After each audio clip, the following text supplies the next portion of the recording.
Welcome to the Cannabis Cultivation and Science Podcast. I'm your host, Tad Hussey of Kiss Organics. This is the podcast where we discuss the cutting edge of growing from a science-based perspective and draw on top experts from around the industry to share their wisdom and knowledge. My guest this week is Michael Brownbridge. Michael is a biological program manager with BioWorks. In this role, he provides technical support for the company's catalog of disease management products and their utilization in integrated plant health programs. Prior to joining BioWorks in 2019, he was fortunate enough to have traveled the world plying his craft, with research and outreach positions in Israel, Kenya, the United States, New Zealand, and Canada, putting new biological control tools and knowledge into the hands of growers. Now on to the show. Hey, Michael, thanks for coming on the show today. Oh, it's a pleasure, Tad. I'm glad I was finally able to make it to have a chat with you. You know, me too. I kept saying I thought we'd recorded this podcast together because we've talked so much. So I'm really grateful for you coming on the show. And I wanted to start off kind of just taking a little bit different angle and getting, since you are a pathologist. Well, sorry, let me back up. Why don't you tell me a little bit about yourself? All right. I'm a recent pathologist. Truth be told, Tad, I spent a lot of my career actually working on the insect control side of crop management and transitioned into pathology because I firmly believe that when you're doing crop production, you cannot look at just one thing in isolation. You've got to look at the whole crop. And if you have pest issues, why do you have pest issues? And do pest issues lead to disease issues? And so an understanding of the whole. So as my career progressed, it became less just focused on insects and more on the crop, taking an integrated approach to crop management rather than pest management or disease management. And then more recently, as my responsibilities have shifted, I've taken a more active role in plant pathology and use of biologicals to control plant pathogens or manage plant pathogens is probably a better way to put it. So I'm a bit of a jack of all trades and dangerous in a lot of things, but I've really enjoyed getting deeper and deeper into the plant pathology world. It was not something I thought I might do originally, but it's been a fantastic journey, and I'm enjoying it tremendously. Yeah, so given your background, how do you approach a cultivation space? And let's just use an indoor cultivation space for this example. Mm-hmm. How do you approach that from a pathologist perspective, and how does that differ, say, from like a grower or an entomologist? Yeah, I think any time you enter a space, it's always very tempting to hone in on something specific. And I think you have to take a couple of moments really to just appreciate the environment, and I mean environment in the broadest sense there, that you're walking into. Understanding, what's going on, what sort of heating, lighting, ventilation systems do you have? What sort of watering systems do you have? What sort of watering regime do you have? How do you water the plants? How tightly packed are the plants? There's a lot going on in a crop at any given time, and plant diseases typically don't just appear because they feel like it. There's circumstances that result in that disease manifesting itself on a plant. So you sometimes can tell based on the disease, but oftentimes say it's the environmental conditions. It's too humid, there's not enough air movement to keep that air dry or the leaves dry that sort of predispose plants to certain diseases. Is the medium overwatered? If it's overwatered again, that can predispose the plant to certain diseases. How are the plants being fed? So I think, if I boil it down to a sentence, it's coming into a room and then appreciating how that plant is being grown, first and foremost, and then saying, okay, let's go have a look. What are your problems? Here's why I think it may be happening, and here's how I think. Here are some steps that I think will help. So you're essentially trying to identify all of the different variables that go into this plant's growing conditions or overall health. It sounds like Yeah, pretty much I mean, everything. yeah. To say all the variables, I think that would be a little much, a little too much. But certainly the key variables. I'm sure you and many of your listeners are familiar with the good old disease triangle. Where there are basically three primary things which control whether a disease will take on your or appear on your plants or not.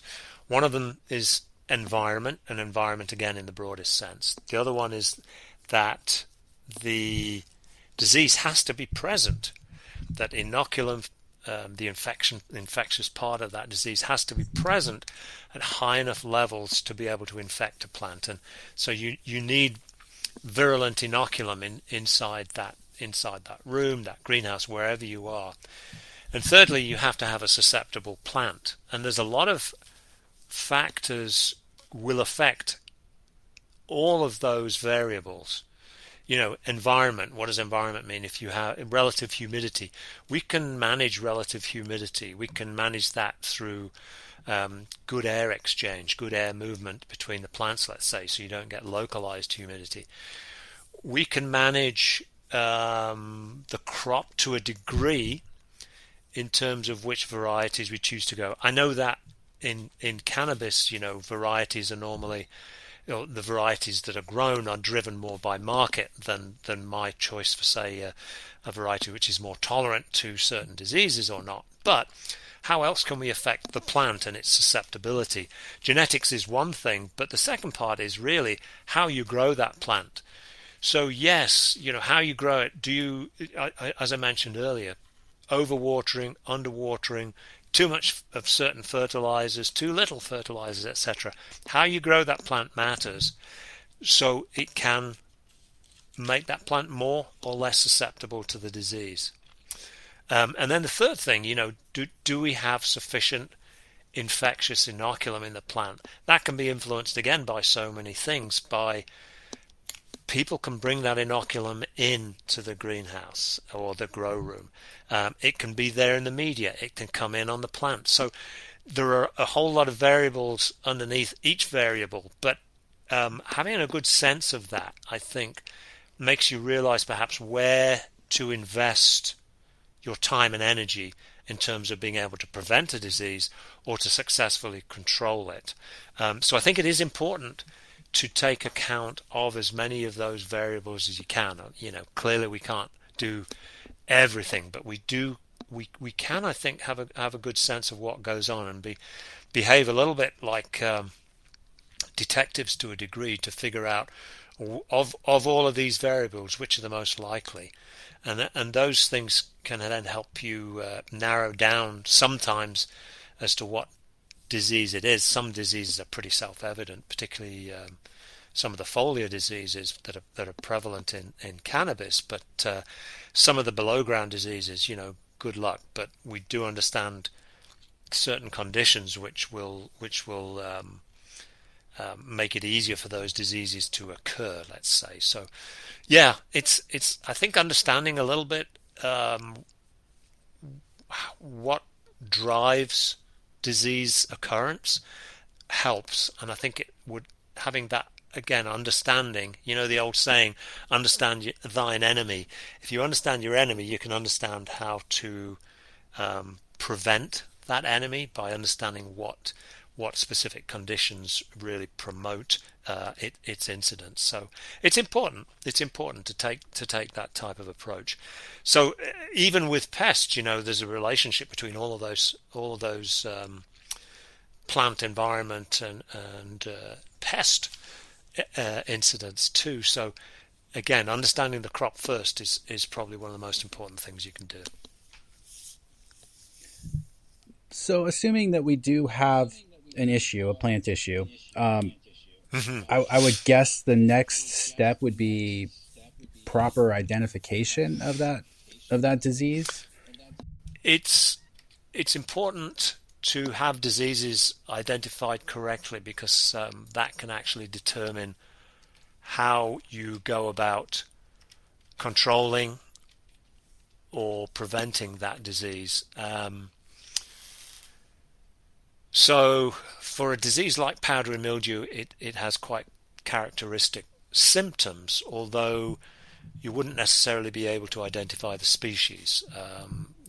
There's powdery mildew itself is not one fungal species. It's a collection of fungal species that have very similar symptoms on different host plants. But in cannabis, those white fluffy growths on the foliage, that's pretty likely to be powdery mildew. When you get down below ground, there are several diseases which can infect the roots and subsequently sort of move up through the vascular system of the plant.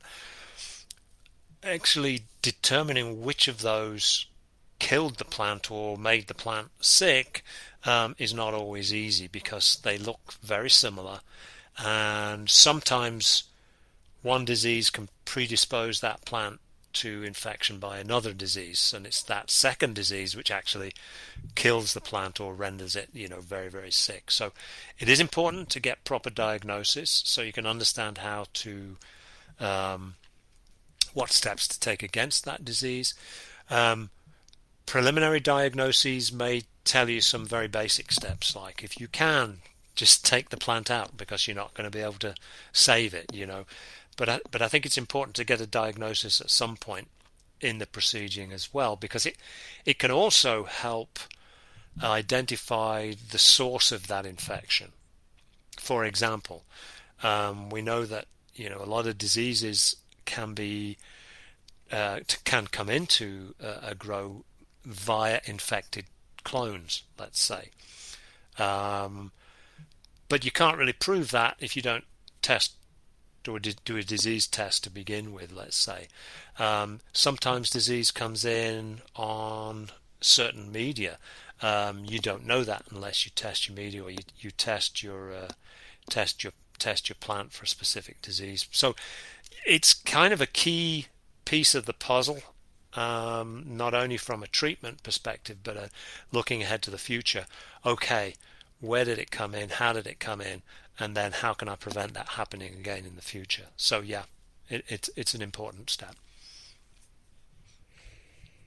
So, how prevalent are a lot of these plant diseases, like Pythium, Fusarium, powdery mildew? Like, is it? I realize we can reduce pathogen pressure, but is it really Yep. possible to keep those things completely out of a facility? And so, is it more about managing thresholds or having a healthy, I, less stressed plant, or how do you?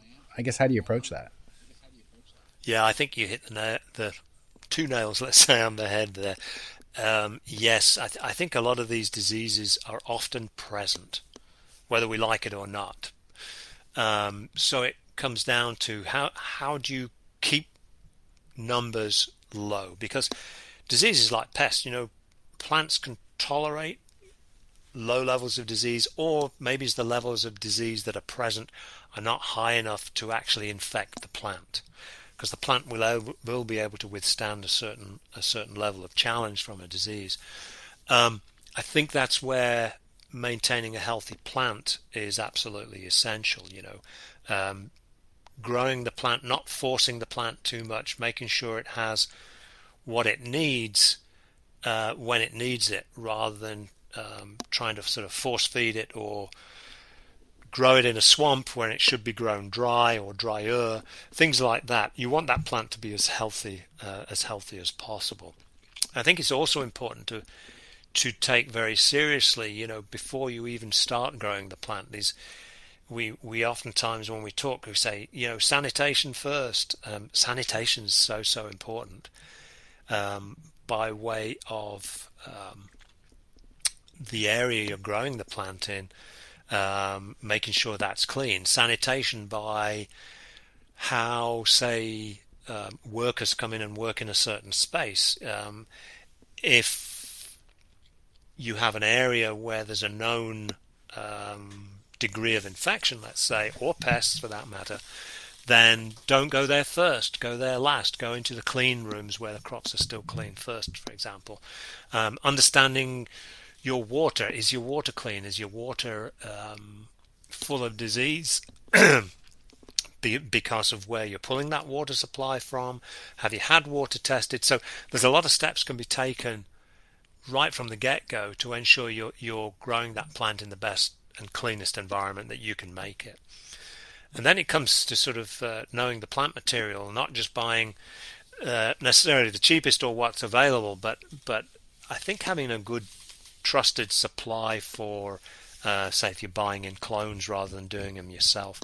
I see a lot of benefits to growing plants, or at least mother plants, from, say, tissue cultured material, because there's a very high degree of certainty that those tissue culture plantlets are going to be free of disease, period.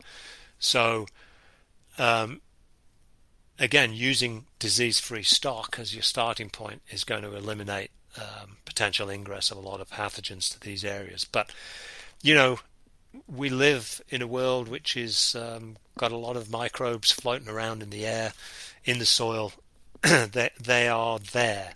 So it's up to us to try our best to eliminate them as best as we can from a grow room and create a growing environment which favors the plant as much as possible, and provides the plant with what it needs to grow healthily and robustly. And it's just like us. The better we eat, the better we sleep, and look after ourselves, the more likely we are to be able to resist certain infections, or at least we recover faster from those infections if they occur. But generally speaking, I would say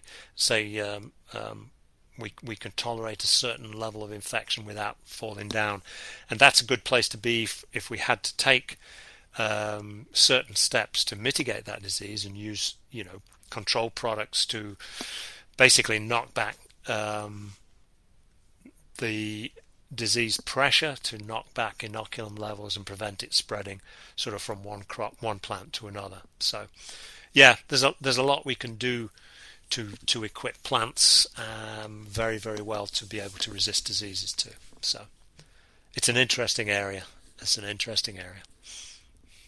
Yeah, and I know there's testing available. Like, we offer testing for viruses like hop latent viroid and alfalfa, cucumber, tobacco mosaic, those sorts of things. I know those test kits exist, but for the average grower, where do we find out if our plant has Pythium or Fusarium, for example, or some of these other fairly common diseases? I don't know if pathology labs are there any resources that are widely available across the United States? I think there are.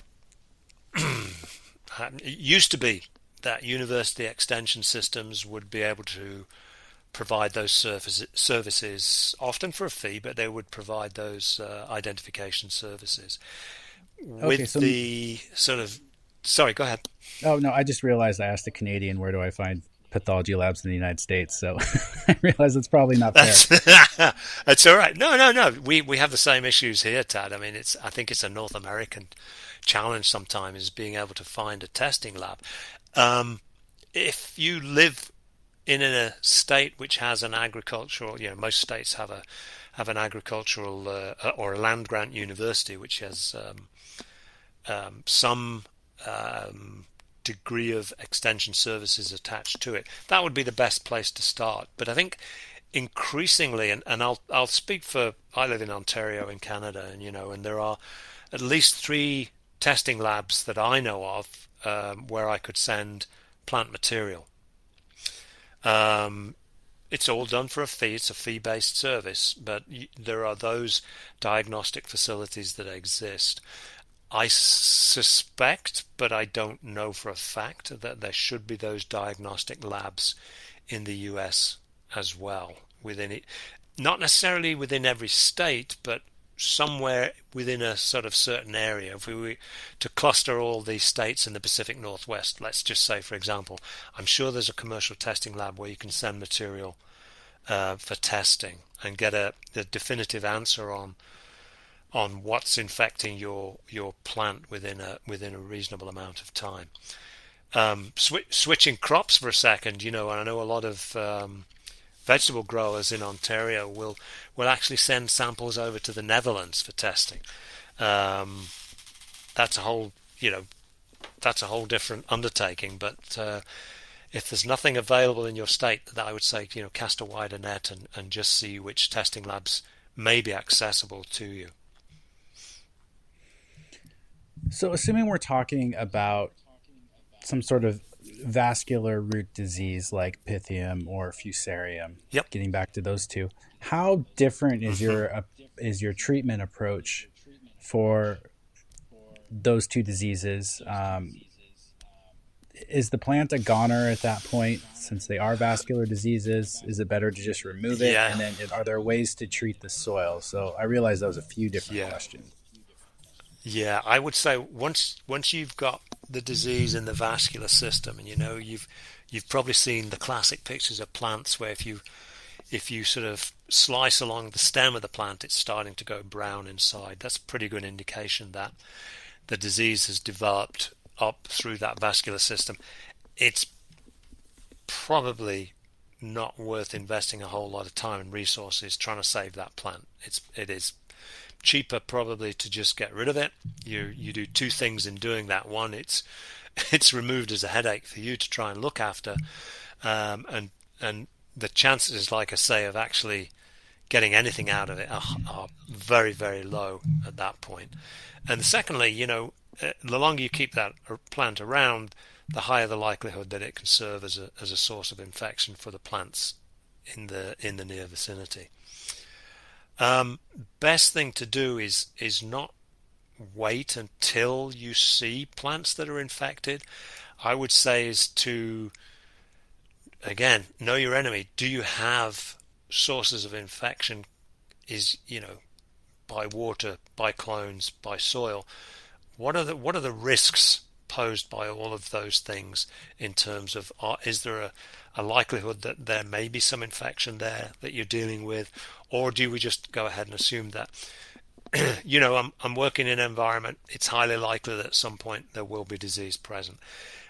When we're talking cannabis particularly, it's not a crop where we have really any real curative products available to us, that like in if you use a comparison, be say outdoor agriculture, where there's a lot of synthetic chemistries or synthetic products available, where you can see a problem, you can spray it with chemistry, and that takes care of the problem.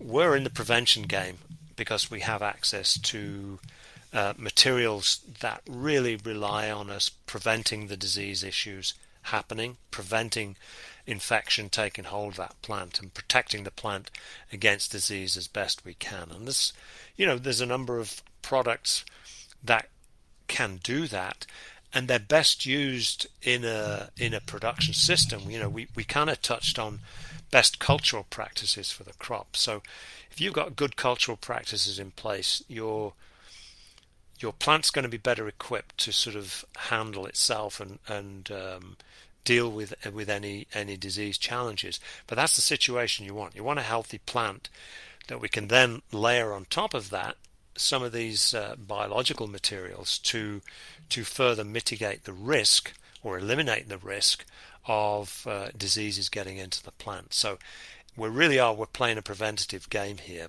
by how we approach disease management. So what are some of the tools in the Gardner's arsenal when we, think we maybe have to deal with some of these things? Yeah, if I start with the soil, it's probably a good place to start. There are various microbial biofungicides based on fungi like Trichoderma, or bacteria, and there's various Bacillus species, which can be really used effectively. Both the Trichoderma and the Bacillus species work extremely well in terms of preventative control agents. The Bacillus sometimes, certainly if you're using them for foliar diseases, they have a little bit of a curative property just based on the nature of those products. But again, we're ideally talking a preventative game here.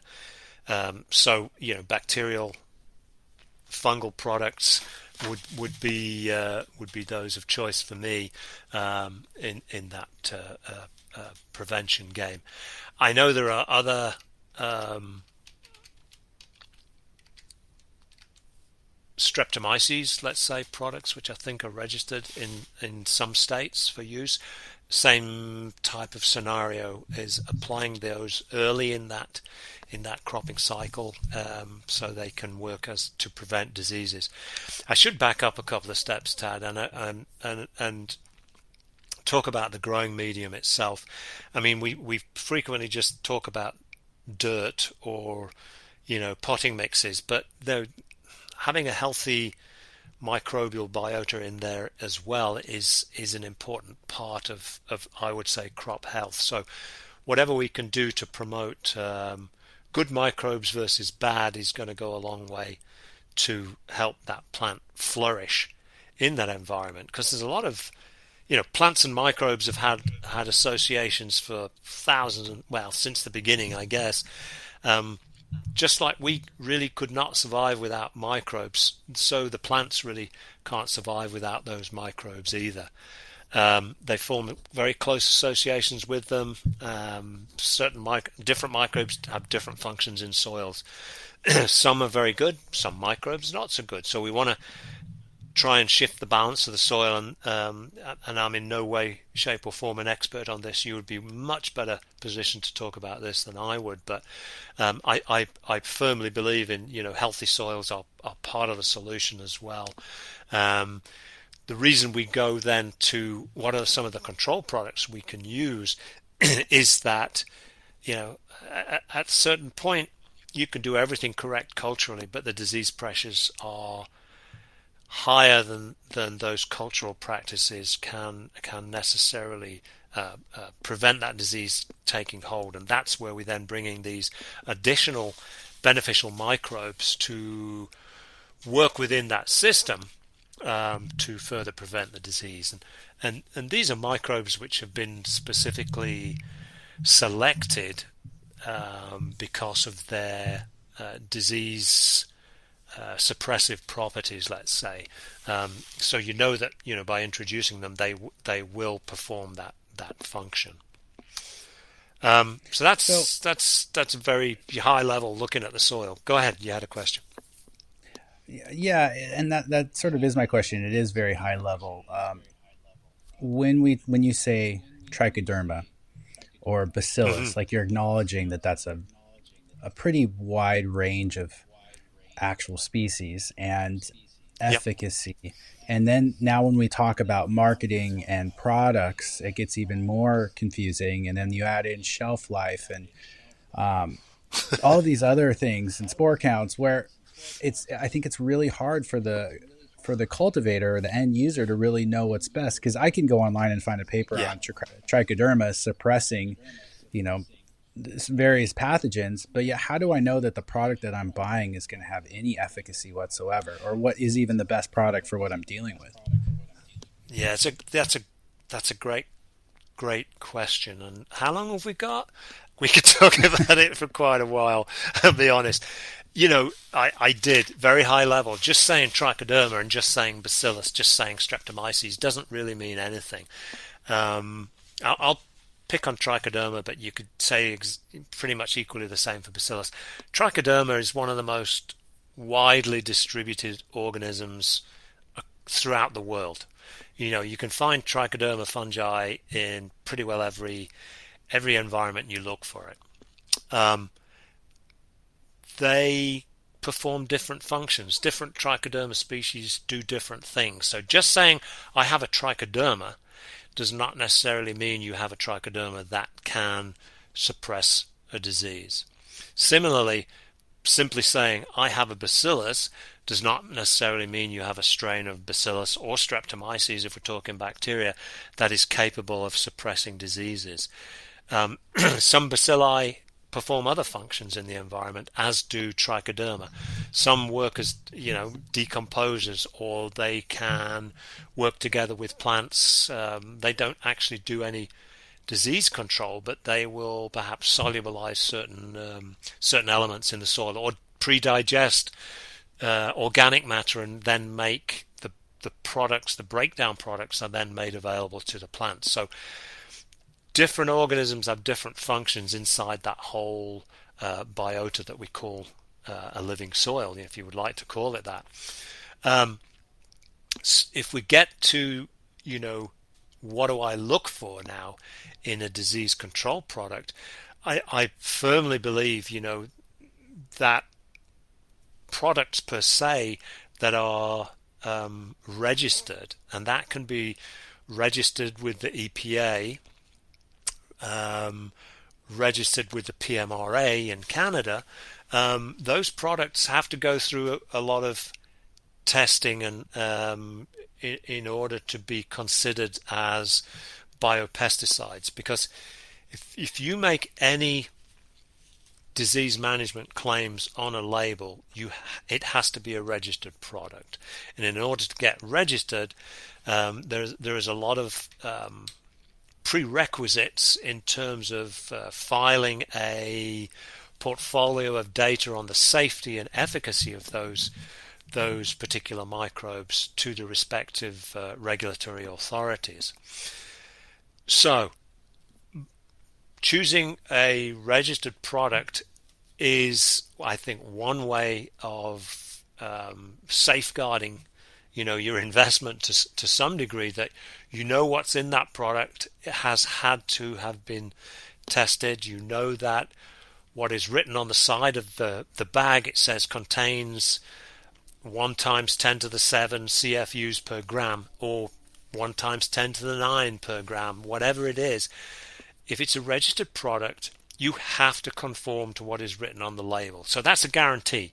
What is written on the label, as a manufacturer, the manufacturer has to guarantee that what is in that bag contains what it says it contains on the label, and that means product purity. So if it said contains 1 times 10 to the 7 CFUs Trichoderma hartzianum at least per gram, that's what it contains. And it also guarantees that there's a minimal amount of other microbes in that bag, and there are very strict guidelines from both the EPA and the PMRA about acceptable levels of contaminants, and it's very, very low.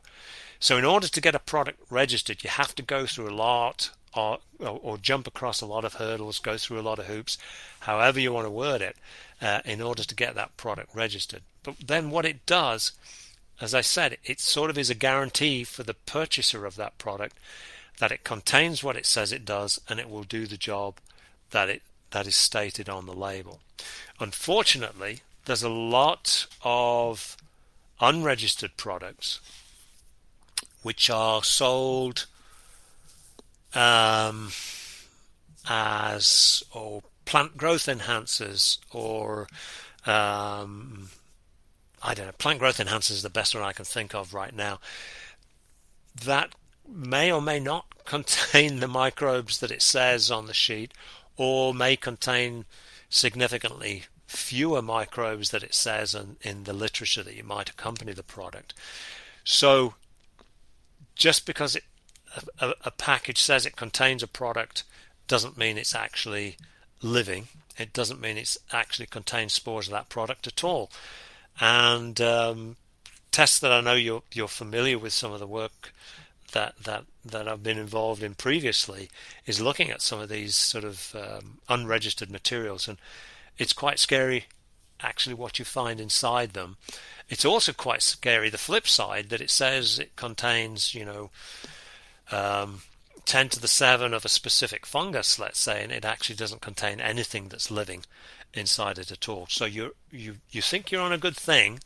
It contains trichoderma. That's good, right? No. Understand that there is a reason why certain strains have been commercialized, and it's not just any old trichoderma or bacillus or streptomyces that goes into a commercial product. They have to have met certain performance standards. They have to have met certain production standards in terms of producing that consistent level of the microbe that goes into that product, the jug or the bag, and there's a certain safety associated with that product as well.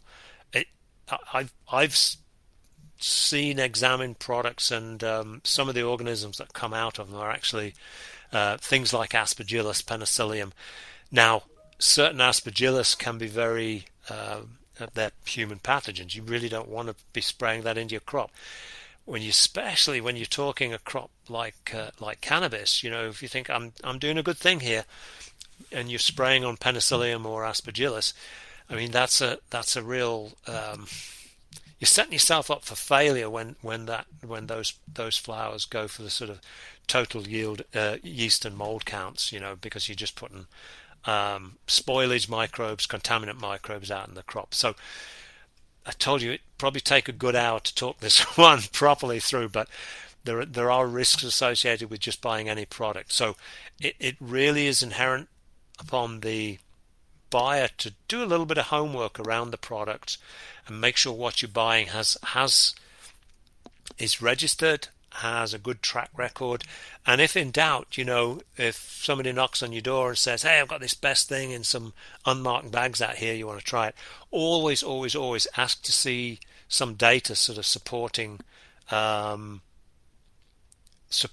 sort of the claims that are being made on the label or by the person selling that product, and that oftentimes sorts out the good from the bad, or the wheat from the chaff, depending on how you want to phrase it. But it is hard to navigate sometimes, and it really is inherent upon the individual, I think, to do a little bit of checking.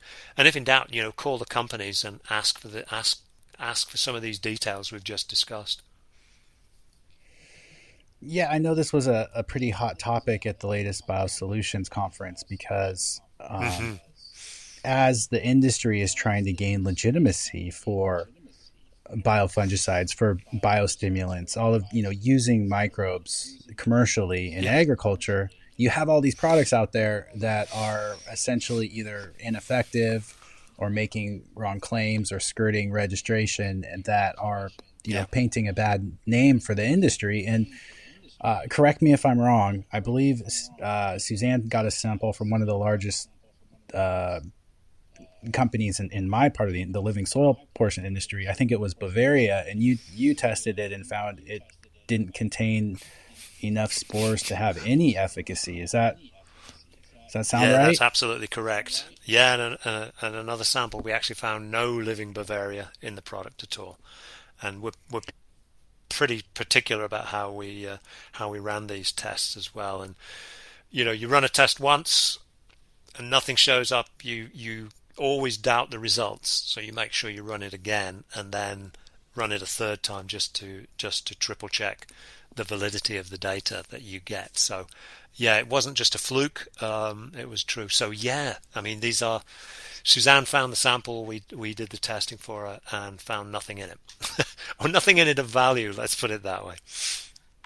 Yeah, that's crazy. And then but yet if you went on the reviews for that product on the product page, you'd see positive reviews, and you'd see on Instagram a lot of reviews that are positive, but yet the efficacy isn't there. Yep. So I think that's amazing, and that's where we have to separate out actual science and data from marketing.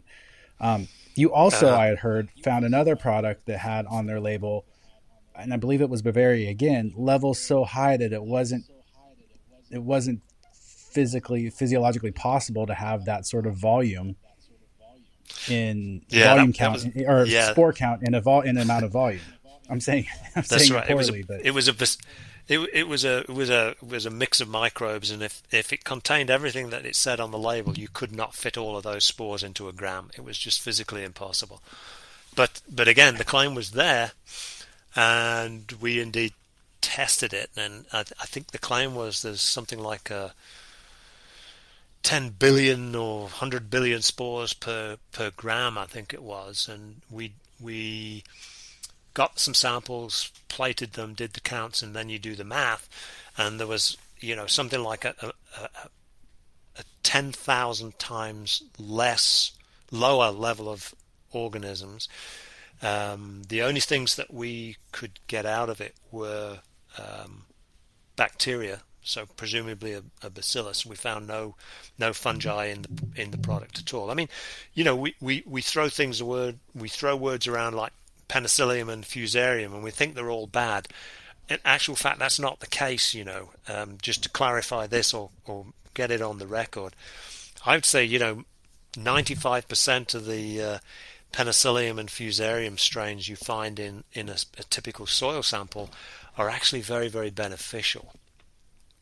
And in fact, I know some penicillium strains have been commercialized because they actually solubilize soil nutrients very, very efficiently and can make them more available to the plant. So again, it's just saying penicillium or fusarium doesn't hold a lot. And this kind of gets back to an earlier question that it's important to know the species, because some species, even though it has that genus fusarium or penicillium, the actual species can be totally harmless. So, but again, back to this question. Yeah, I mean, it's ridiculous what people put on the side of a label sometimes, and I question why put so many organisms in there, because many of the organisms do exactly the same thing. Many of those organisms live in exactly the same niches, either or on the plant root or close to the plant root or in the soil.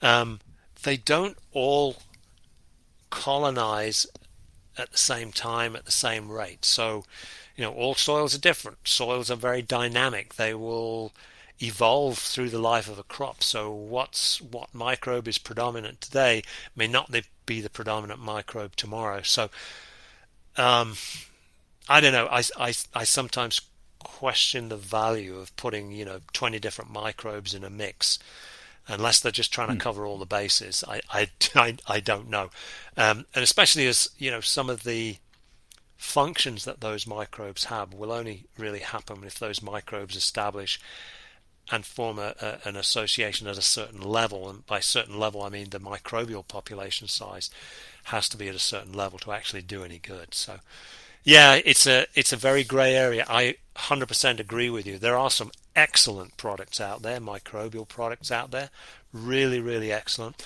There are some excellent biostimulants out there. But for every good one you have, I would say there's probably 2 or 3 dubious ones, which sound great but don't actually do a whole lot. Yeah, and when you say registered, I want to just make sure people realize that's EPA registration, not state registration. There's a big difference there in terms of there is a difference. Register.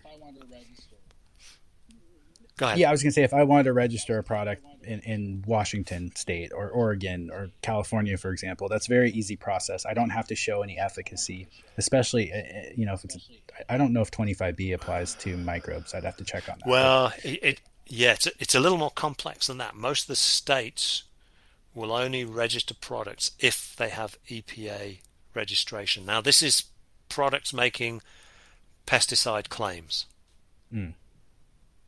Okay, but if you don't make any claims around it, then you're okay. If you don't make any claims, you can probably go in, and you still have to get state registration.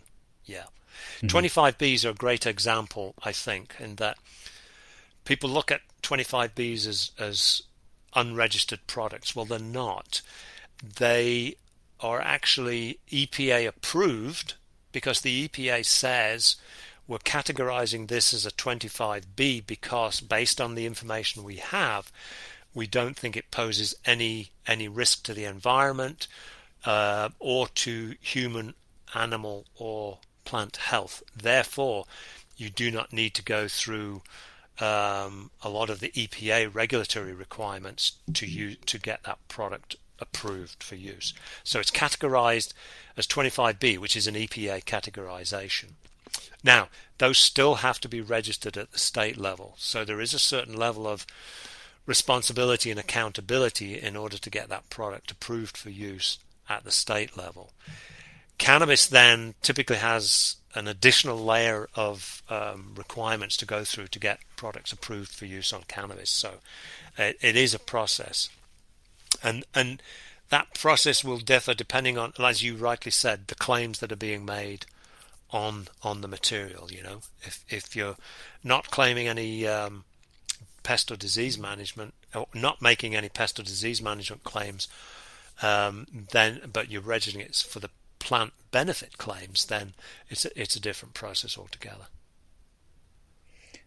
Yeah, and I get emails all the time from Chinese companies that are selling various species of Bacillus and Trichoderma and all of this. Like I could very easily today go online, make a mix, and sell it without having any efficacy data showing that, one, that's actually what I'm saying is in the product, or two, that it even works. But that's what I think a lot of companies do, unfortunately.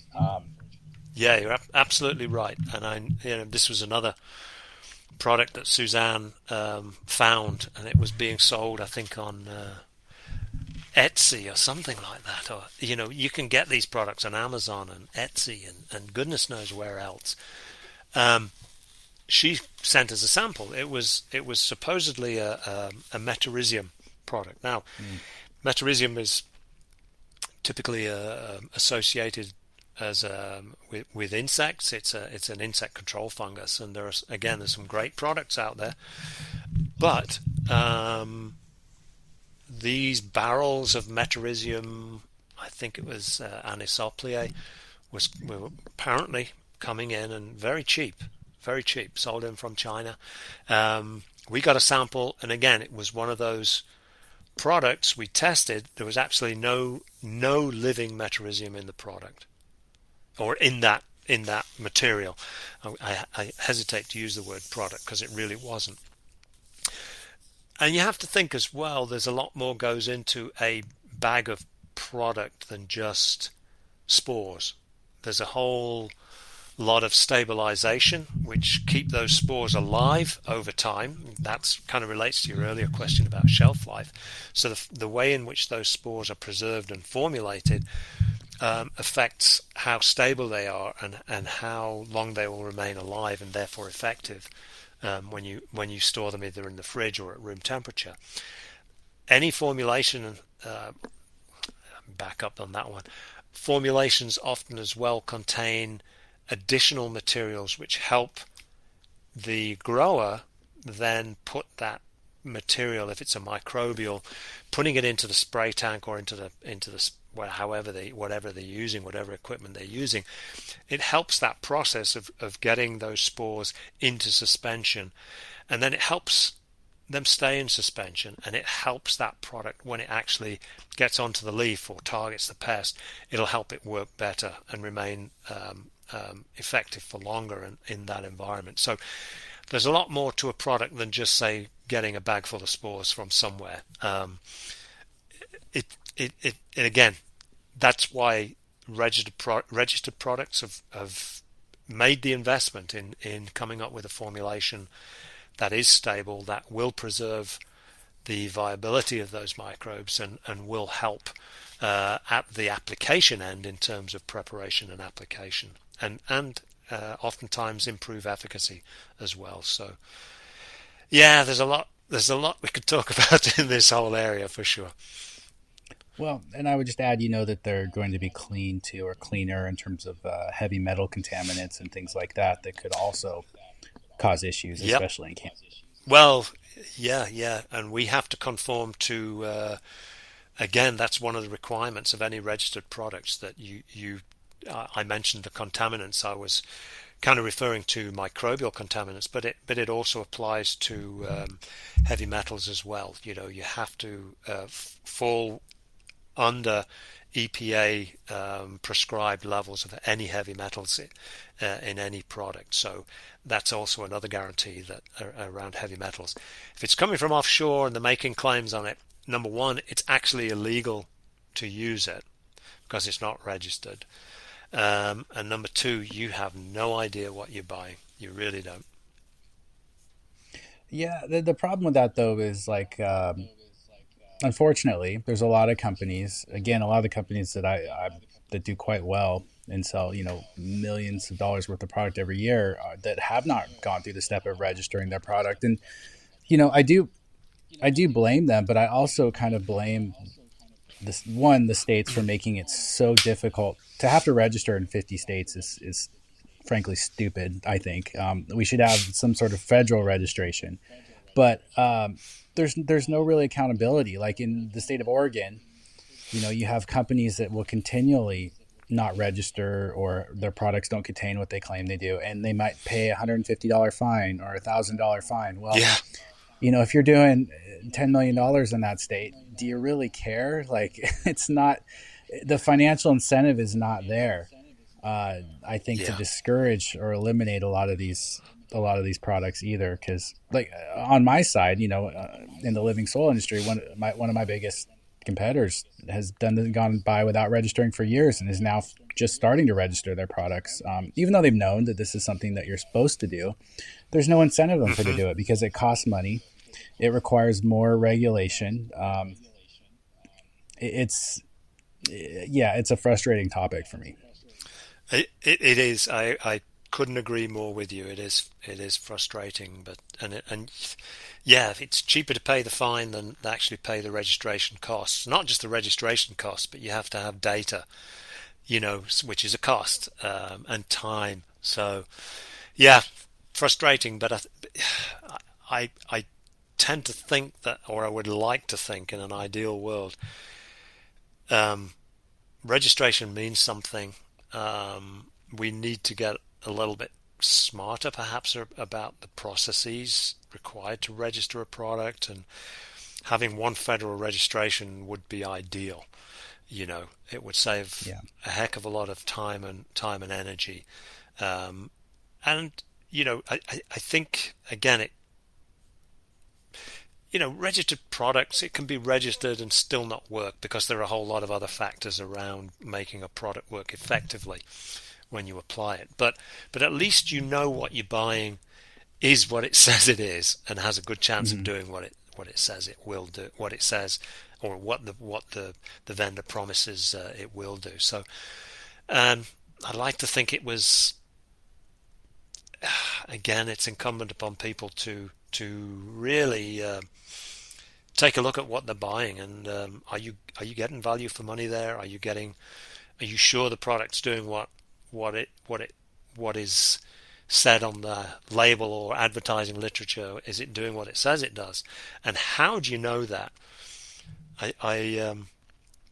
It's always an interesting conversation to have with, how do you know the product's worked? Because things look greener. Okay. Is that a true measure?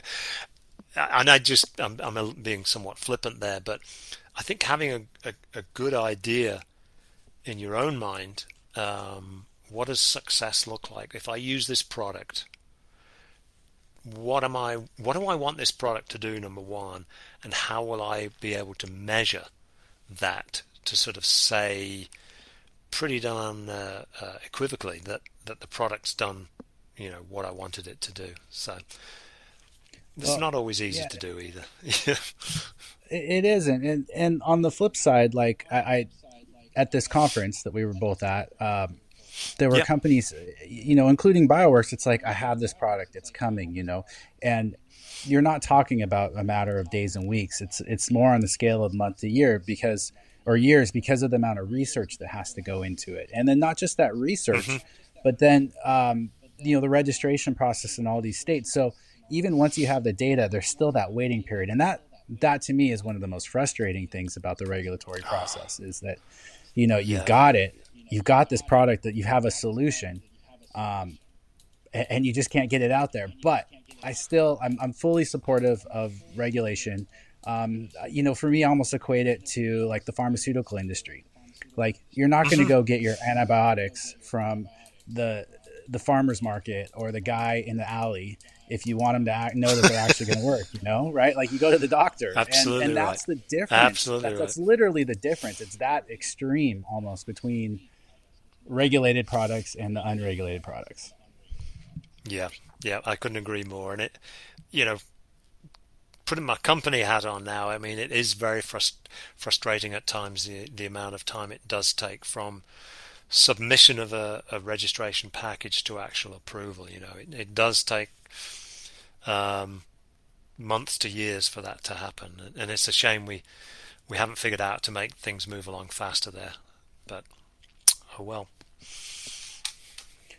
So we're all bound I to appreciate. go through the same system, unfortunately. Yeah, no, I appreciate that. I had one last thing I kind of wanted to touch on. Sure. You and I started this conversation uh, in Reno at the conference talking about, and it's a complex topic, this idea of in soils, or, in my case with living soils. So Hmm. soilless media that we're reusing and treating like soils. We have this microbial consortium that's Hmm. constantly co-evolving with our cannabis plants and changing. Yep. Um, uh, what are your thoughts around how do we ever really fully understand this process, or can we ever really fully quantify or understand it? Golly, what a question. This is Nobel Prize stuff. If we answer this one, Tad, I think for sure, plants don't stay the same, of course, throughout their life, and at certain times of that plant growth, those roots, if we're talking about soil specifically, those roots will exude different compounds. And some of those compounds, like sugars, favor um, association of certain microbes, certain sugars, certain microbes.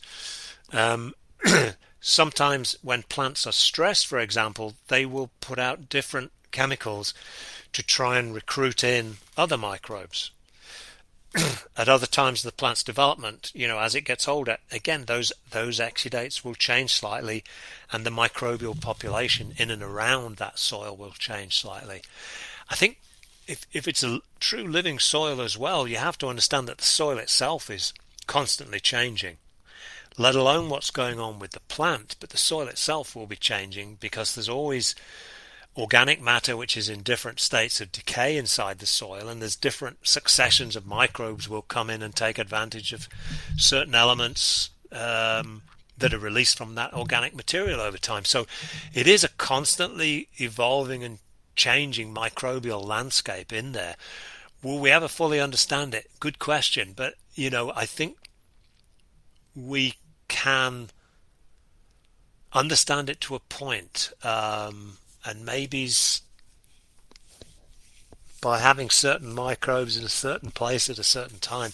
Golly, it's difficult to sort of say because the plant needs some microbes at some time, other microbes at other time. How do we try and ensure that those microbes are present as and when the plant needs it? So I haven't answered your question at all. I've danced around it very, very neatly, but I don't think there's an answer per se to it that I can come up with. I think we will, over time, develop a better understanding of what goes on in the soil, and I think that's what some of these studies have done. Where they're using these wonderful microarrays to identify different microbes and the level of their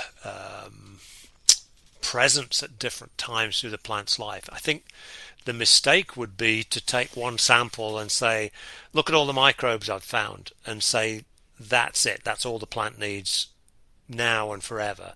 I think we have to understand that things change, and that microbial population will change over time as well, and be okay with that. But then by using some of the new tools that we have, we can get a better understanding. If we have that understanding, and then maybe as we get to a point to sort of say, well, at this time the plant typically needs microbes, X, Y, and Z, or something like that. Let's make sure they're there. Or what can we do to promote these microbes at this time? And then change perhaps a feed in the soil to encourage other microbes to be present at another time. I think it's incredibly complicated. But as humans, we try and simplify it as best we can and come up with a very sort of simple answer to a very complex solution. So, yeah, I think it is complicated. And again, you could probably spend a lifetime investigating that and still not have the right answer. Yeah, I find it absolutely fascinating. Yeah, beautiful question, Tad. Beautiful question. Thank you. I mean, I guess I asked this in the context of the idea that we have, knowing that the microbial life in soil is constantly evolving, constantly changing. Yeah.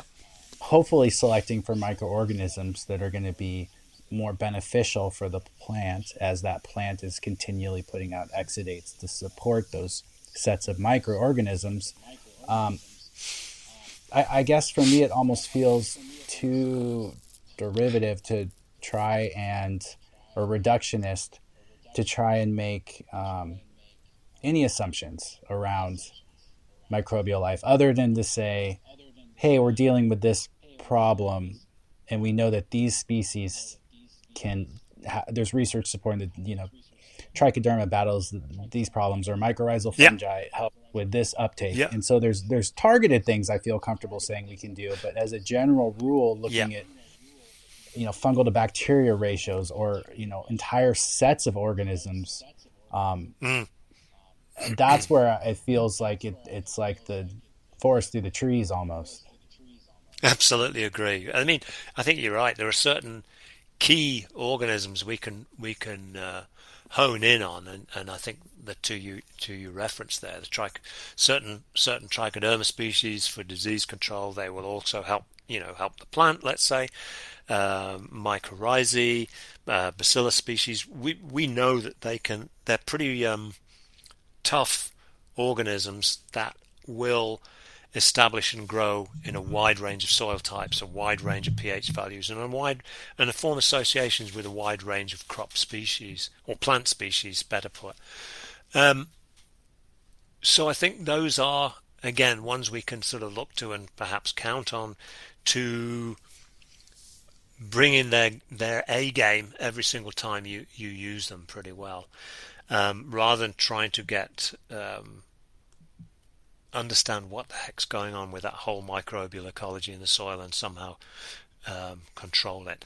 I think one of the things that just popped into my head as well is, every single organism we've talked about, including plants, the beneficial ones especially, need oxygen. So, how else can you affect the microbial community? Well, it depends on how much water you put into a plant as well.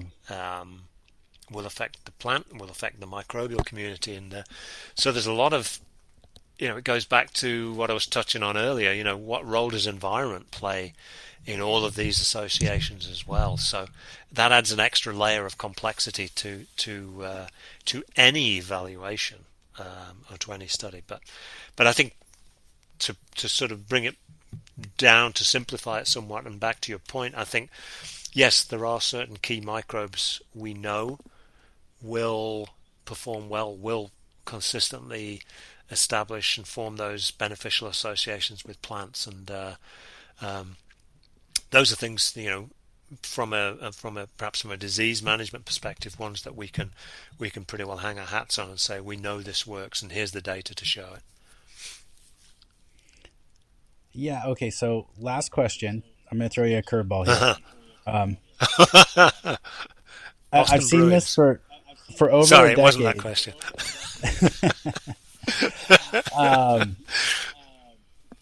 I'm trying to think how to phrase this. So I see a lot of people on social media, or coming from the compost tea industry, where when you add a food source, let's say alfalfa meal or oat flour, you get a growth on the surface, sort of a white fuzzy mold growth, and people Hmm. show this as it being beneficial or probiotic or a sign of good microbial activity. What are your thoughts on that? I would say, what is the fungus? I guarantee I can throw anything like that in my garden, and within a matter of days, it'll be white and fluffy too. It doesn't mean it's a beneficial fungus. It just means there's a fungus there which can utilize that, whatever it is, as a food source and proliferates on it. So I That's what I think was that's a hoping. So false there's no measure. Yeah, so there's no evidence that it has any sort of plant or soil benefit. It could very well be No, innocuous, probably not could harmful, be totally or would. innocuous. The soil is full of all sorts of microbes which just hang out there. They derive food from a wide variety of sources. A lot of them are just decomposers. Mhm. Some of them may form associations with plants. Others might form associations with arthropods which live in the soil. They just happen to be there and um, waiting for it to be ingested by an arthropod, and then yeah, I don't know, but yeah, just to get something white and fluffy growing on um, a alfalfa powder or a oatmeal powder doesn't prove a darn thing. Awesome. Thank you. Hopefully that will uh, make people think a little more critically about some of these photos I Uh, see on yeah, social and media. yeah, yeah, yeah. And I'm not. I know there's a lot of thought and passion put into a lot of these things, so I'm not doubting the good intent behind a lot of these claims. But I think we need to be a little bit more. Um, Discerning. yeah, or scientific in how we actually say Mm. this is good, this is bad, or this is a sign of something really good, or whatever. And discerning is a good word. That just because it's white and fluffy doesn't make it a good thing. Botrytis can be white and fluffy, as can fusarium be white and fluffy, as can penicillium be white and fluffy. Is that a good thing? Have we got good or we got bad? Again, it doesn't really answer the question, which is good. You've got a fungus here. That's about all you can say. What is it? I'd love to know what that fungus is. So, um, Great if points. only, Thank you. yeah, yeah. You're welcome. You're welcome. We'll continue this conversation next time we meet, Tad. I think it's a fascinating topic.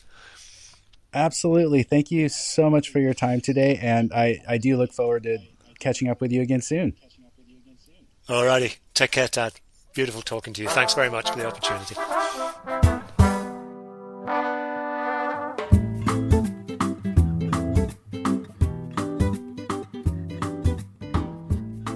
That was Michael Brownbridge, and you are listening to the Cannabis Cultivation and Science podcast. I'm your host, Tad Hussey.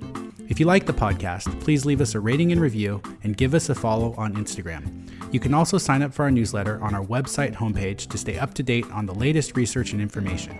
Thanks for listening.